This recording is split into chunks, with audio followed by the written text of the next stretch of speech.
As the quote says, hit the ground running. Some of you probably tell in the interview, you probably tell their interviewers, I can come in and hit the ground running. So you're trying to now live up to that expectation of coming in and knocking down all of the bowling pins, right? Like you're trying to come in and just get strikes all across the board.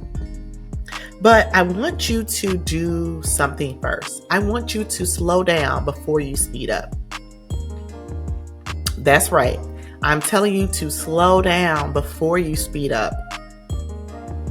Now, why am I telling you this? Well, that's what you're going to learn in today's episode. Hello, hello, hello. Hi, my friends. Welcome to episode number 9. Today we're celebrating. We are celebrating a new week, a new month, new opportunities, new challenges, and most importantly, new jobs. So we're at the beginning of November if you're listening to this in real time. And I've had several of my clients land new roles. Some of them you will hear from later as we continue throughout the podcast. But today I wanted to record this in celebration of those folks who have landed new roles, whether you are a client of mine or not. And I have been a fan of the first 90 days, not the book. There is a book called The First 90 Days.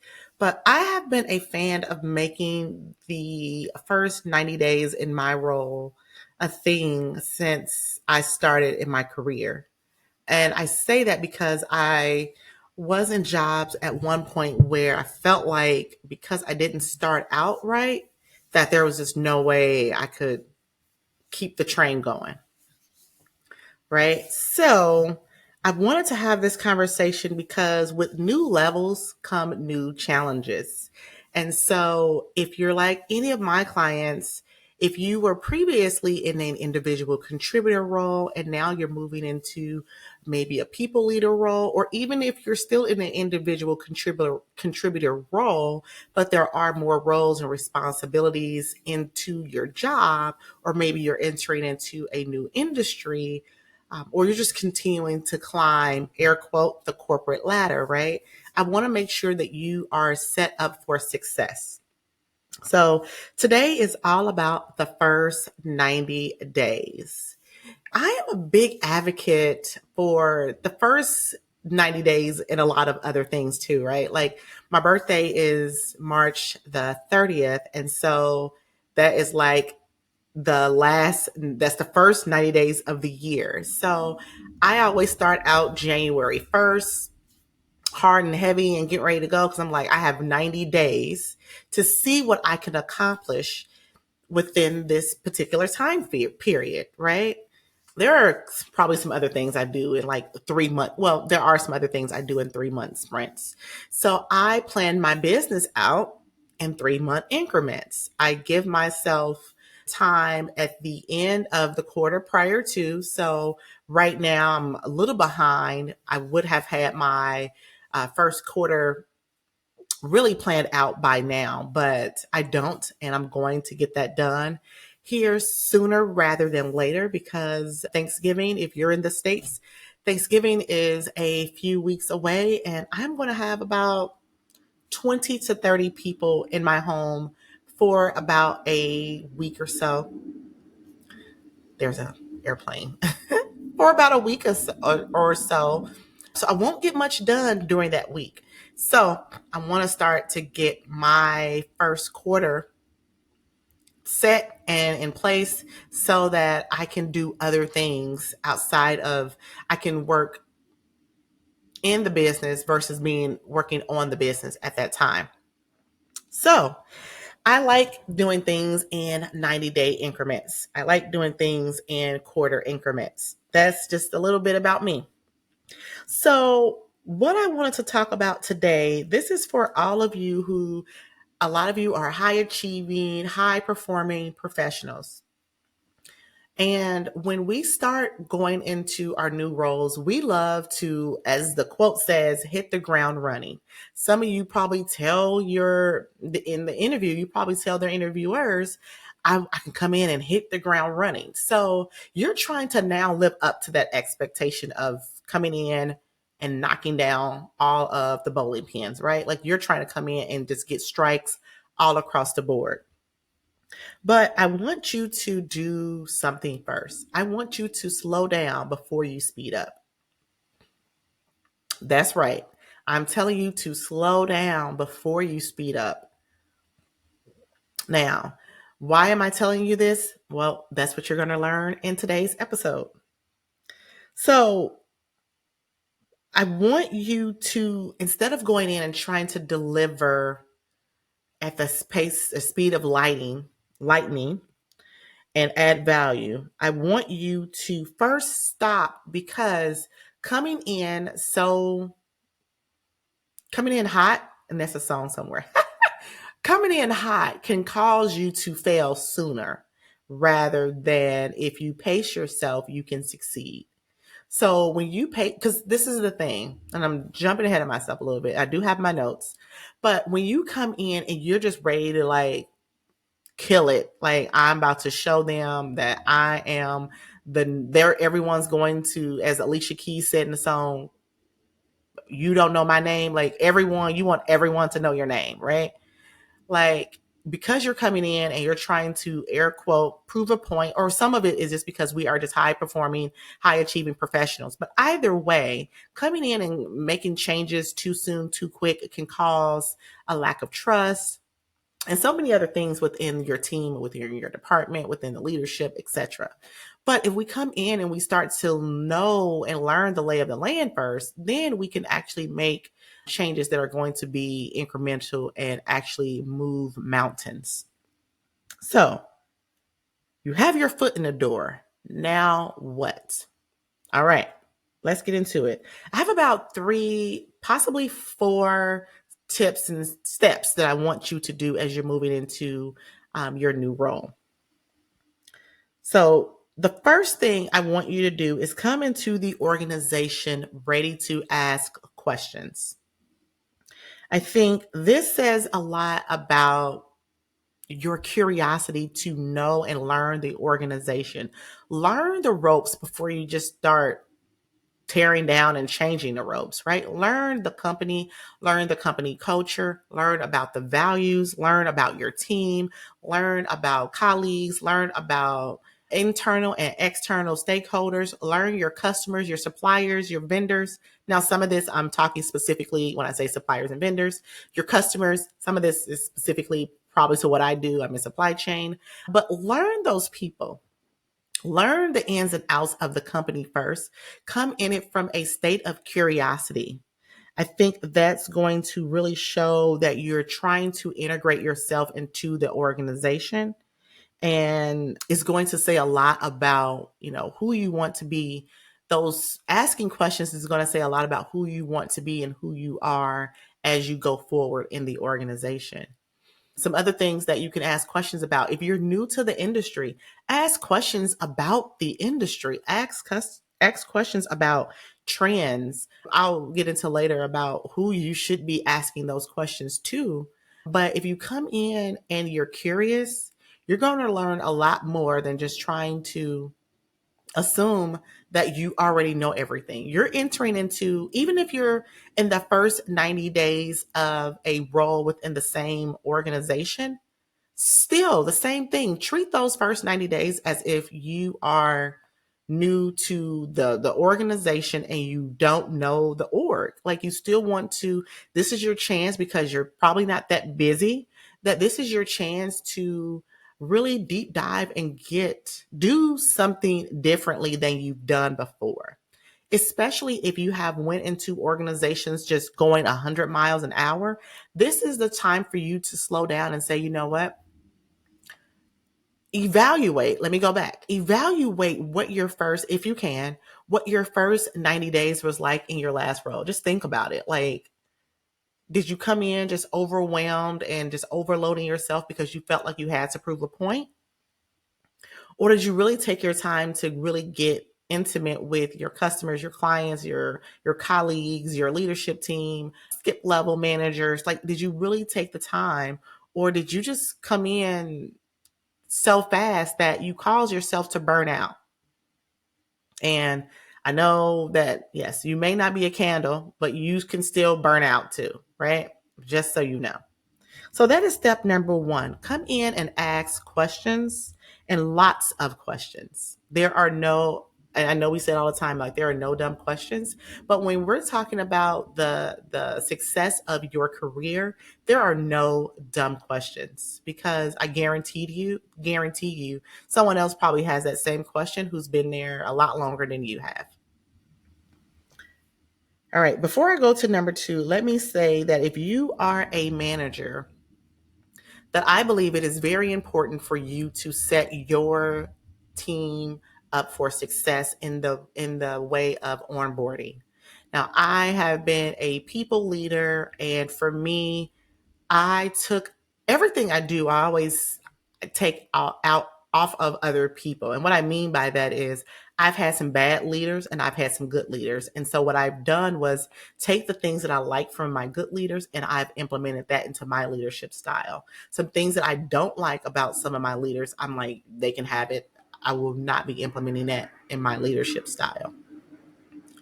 So, one of the things that I've experienced time and time again is a great onboarding process at a couple of employers that I've worked for. And I don't think it was something that the culture itself did. I think it was really my leadership team and my leaders setting me up for success and giving me a great onboarding experience outside of like what the HR has you to go over, like your mission and vision and doing assessments or what have you. I had two great examples of leaders coming in, or my managers setting me up for success by saying, hey, let me give you a lay of the land. And I walked into one of my most recent employers. So a couple years ago, I walked in, and on like every day for like the first week or two, there were 1 hour, maybe 2 hours, depending on what the topic was. There were these trainings that like were not recorded trainings. They were actually with other stakeholders in the organization that like went over, again, supply chain, that went over specifics about whether it was vendor management, contracts. Like they really had a plan and a process laid out for us to really set us up for success. And outside of those trainings that were, again, they were just maybe an hour and a half, and there were several throughout the day. And this lasted for at least a week or two. In between there was also time for me to meet like 30-minute increments with other category managers, other strategic sourcing specialists, other analysts, the folks that ran our reporting.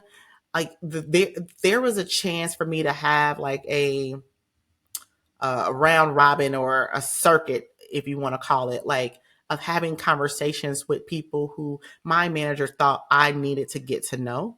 And then outside of that, I went and looked at like who's all on some of the different teams, and people kind of introduced themselves, and people sent me emails as they were like welcoming me to the department, to the organization. I went ahead and set up some additional one-on-ones with some folks. I'm like, you know what? I'm curious about you. And from there, I learned some different things. They were all not necessarily about like pain points and things of that nature. Some of it was like, so tell me about the culture. Like, let me, I wanted to get that from someone else's perspective. Coming in an organization where sometimes, a lot of the times, I was the only woman. I've been the only woman of color. So I reached out specifically to another woman of color, and like we had a great conversation. And she just kind of told me, hey, this is the pace of the organization. And like, the company was out of California. I'm in Indiana. And so the culture in California is just different than the Midwest, just in general. And so she was like, this is how we do things here. And so it helped me feel a lot more comfortable in knowing what I was like getting myself into. the organization itself was great. Like the culture of our department, because I really do feel like every department has their own culture, like was something that I feel like was out of a book. Like I could not have written a better culture relationship with individuals if I tried to. Like it would have, I probably would have thought it was a fairy tale to have such a great dynamic team to be a part of. And I give credit to the leaders within the organization for that. And the fact that, it's funny because people say that there's an open door policy. No, they truly had, I could ask any questions, and like our skip leader management was very open about things that were going on within the organization. At least I felt like, at least to the knowledge and to the extent in which they could share.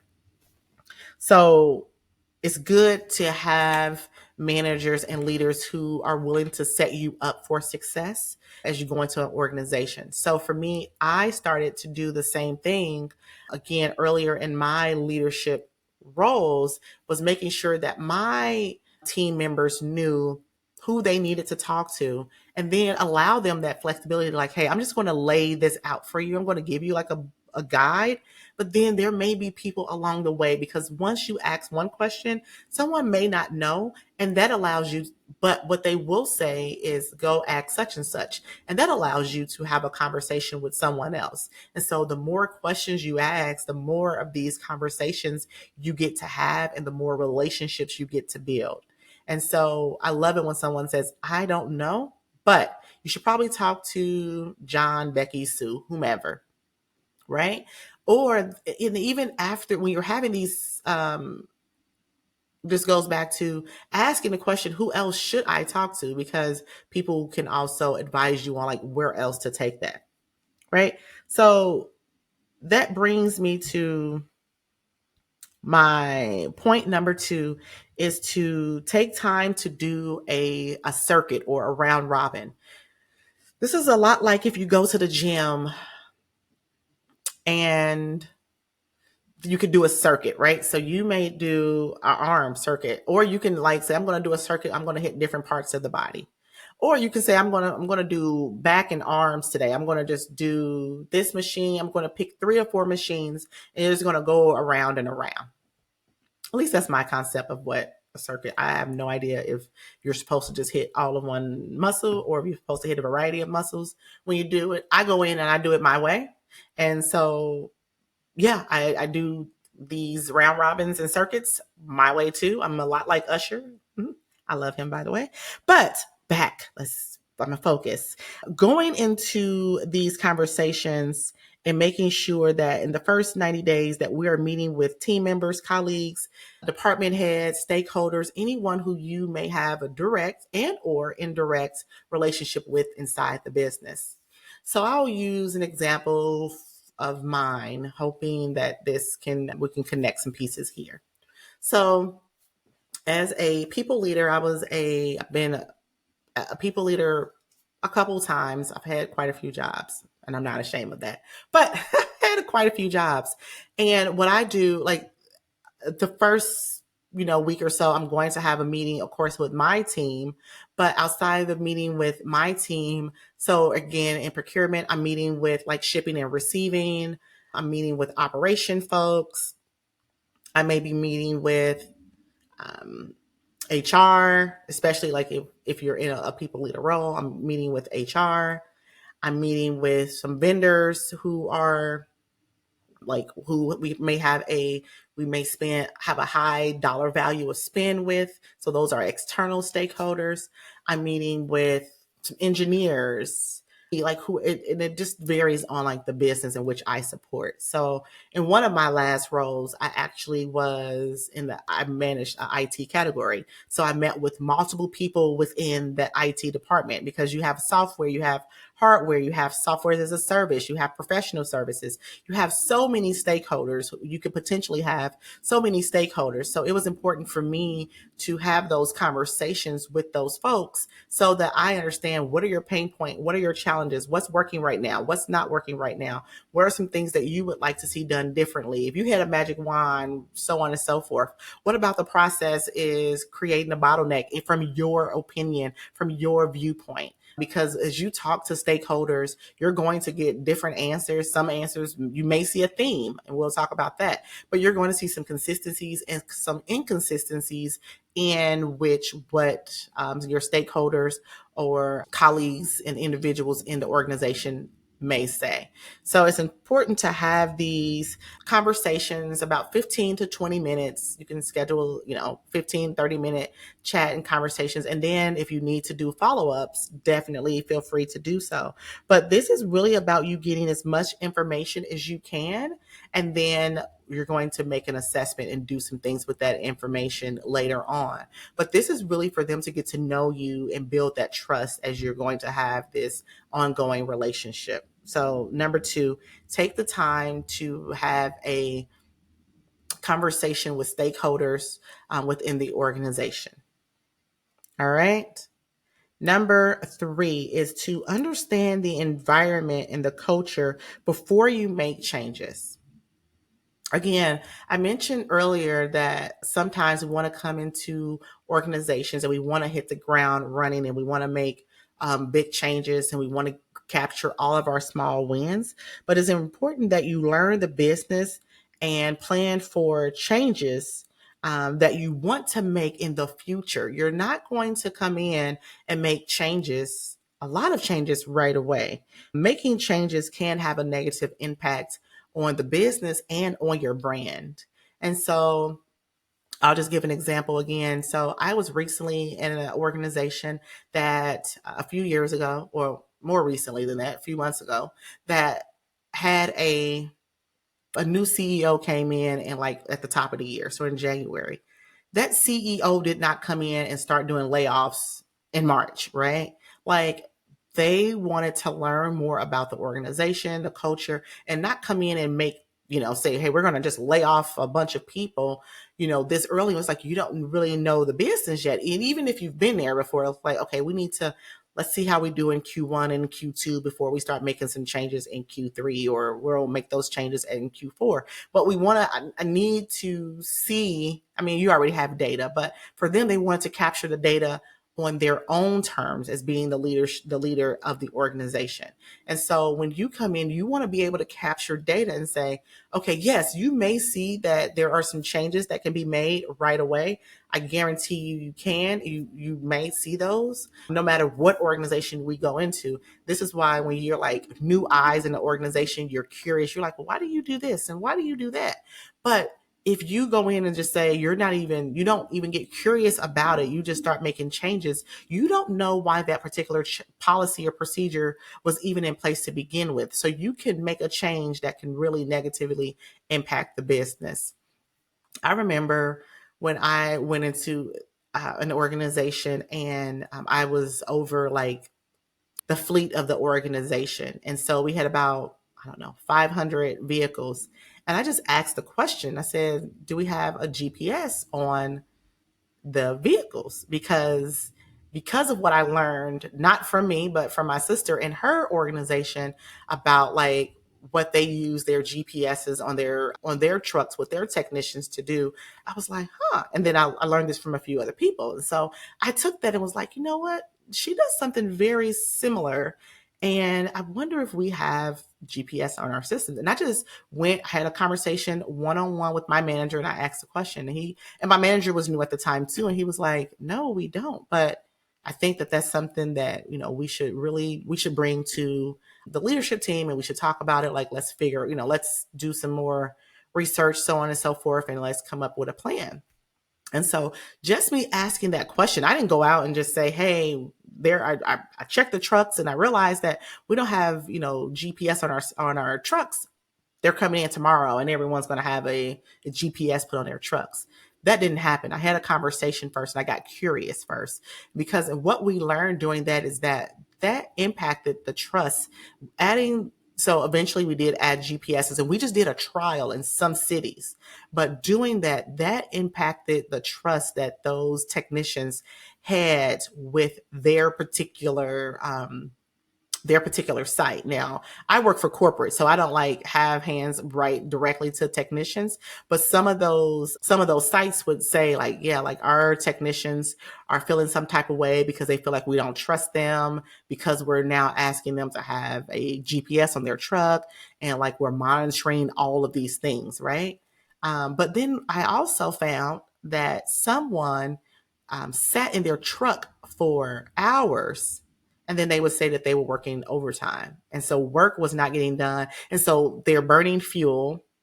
They're being unethical in their time cards and as far as their hours worked are concerned. Like we found and I found so many other things during that process, and I'm like, holy crap, this was a great idea for us to do. And we didn't implement it right away. It was like, we just want to do a trial. Let's trial this city. Let's trial this city. And then we had to do some things within HR to make sure that, we had policies and procedures and things in place to make sure that, we can, do this in a way that is ethical to the organization and privacy and all of those things that go into that.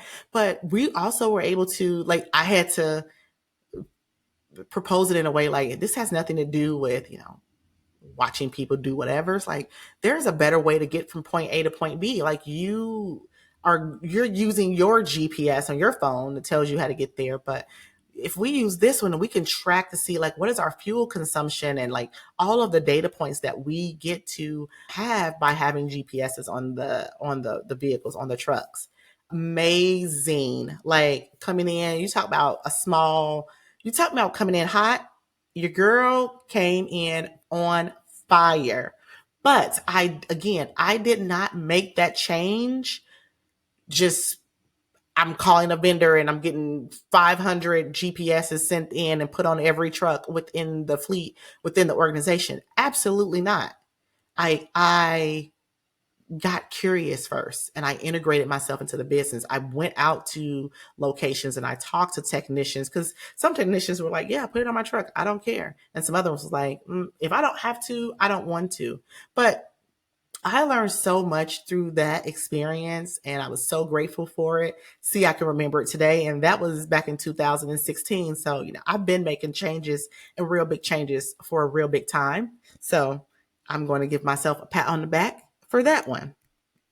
So, it doesn't take a lot to make small changes, but you just have to be willing to learn the company, the culture, the organization, and how things are done and how things are ran before you can come in just guns a blazing.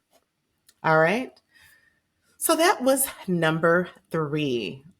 Number 4, this is going to be my final one, and then I'm going to give you just some small little things. Number 4 is take ownership. And this just reminded me of just what I just said, right? Like I was curious, but I also took ownership in saying like, hey, what about this? Okay, we don't have this. Well, these are things that we can do to like, let me tell you or show you, let me get all my suppliers in order who can give me a data sample. Like, let me go out and do some of the research. So now that you have acquired data, you've talked to people, you've done your circuits, you've done your round robins, you have asked questions, you may now see things, you may now see a theme like, oh, everyone's saying this and everyone's saying that. But this person in this department said this, and this department said that. But these departments don't really speak to one another, and there are some inconsistencies here. And I understand why. Like you can start to connect the dots and connect the pieces by doing a SWOT analysis here. And I talked about a SWOT analysis in the last episode, maybe 2 episodes ago. But that is your strengths, your weaknesses, your opportunities, and your threats. Okay. So now you can have a plan to put in place for what you want to achieve. And again, we're not going in and Rome wasn't built in a day. So you're not going to knock down all the bowling pins on your first try. Right. And I'm not saying that you're going to fail. I'm just saying that you want to take your time and what you want to accomplish and achieve. You're going to, hopefully, you're in an organization now that you are starting to enjoy, and you're going to make impacts over the increments and long run of your time there. So the thing about taking ownership is like, this is, now we're talking about, this is what they hired you to do. Like, the things that we were doing in the beginning aren't necessarily, you have some downtime. Your laptops may not be ready. You got to get some clearances and some security features and all these other things. Like, things just not aren't ready. I don't care, where you go. It's like always something that you just haven't got done in time. And like, I'm here, and did anyone know I was starting today? Because I still haven't got access to all the softwares and systems. So this is where you get to, you can now showcase your vision and your goals for the organization. It's like, okay, not only are you having these conversations, but you're taking copious notes when you are in these conversations, and you are being a sponge. You're like taking all of this information in. And not only are you consuming information, because I talk about consuming a lot, but you are taking this information and you are actually doing something with it. You are not just sitting in a manager's or a leader or whomever's office for 15 or 20 minutes and then just walking out and it's like, okay, well, this is something to pass the time by. No, this is what you are really taking this information and you're going to do a deep dive and an analysis to say, how does what they talked about, how does what we talked about in our conversation, how does that impact what I do within the organization? How does my function in the organization have a larger part on these particular individuals? And now you can go forward and create action. Okay. So there are lots of other things that you can do within the first 90 days. These are just the top 4 for me. And outside of this, there are a few other things I want you to do that I think I didn't number them or give them 2 numbers. I really wanted to have 3 because I like odd numbers. But I wanted to just mention a few other things because I think that they are imperative in your success. So this is like 4.1. That is having a weekly, and I prefer a weekly meeting with your manager. Now, as a people leader, I set up one-on-ones with my team. Prior to being a people leader, a lot of my managers had a weekly one-on-one cadence with me. Then we had managers can spend a lot of time in meetings because I've had, the most I've had on my team is probably like 6 people. So if I'm like spending, an hour a day doing that, and then we have a team meeting and all the other meetings that you are meeting about meetings, it can become a lot of meetings. But it's imperative that you have a one-on-one standing meeting with your manager, especially in the first 90 days. Now, if after the 90 days, if your manager wants to turn it into bi-weekly, then by all means, hey, you all do what is best for you. In the last role that I started, the manager and we had a one-on-one. Everyone on the team had a one-on-one every week. So it really didn't matter like how long we had been there. And then with our skip level, I think I met with them maybe initially, I want to say monthly. And then it changed because as a group, so as a manager, I would meet with the other managers and a skip level. So instead of like the team grew so much, it was like he can't meet with everyone one-on-one. So they were in like groups of based on like your job titles. And so it was always important. So I've learned this very early in my career where there were times where I didn't have a meeting. I just had to like knock, knock. Hey, do you have a minute? Can we talk about this? And while I was like, sure, great. I also think that again, if I'm evaluating it from, hindsight is 2020, but if I'm going back and looking on that, I would have loved to just be able to say, hey, we have a standing meeting. I don't have to, I can still knock on the door and ask questions, but I don't have to feel like I'm like, well, you're busy right now. It was like, no, we have our time, and this is the time for us to have a conversation. And they don't have to be long. A lot of the one-on-ones that I've had have been 30-minute meetings. Maybe in the beginning they're an hour because you're still like you're asking so many questions. And then maybe they go to 45 minutes to 30 minutes. Like, you get to do what is best for you. But I think that having a one-on-one should be the norm. Like, and I think that that should just be something that we request that our managers give us some of their time.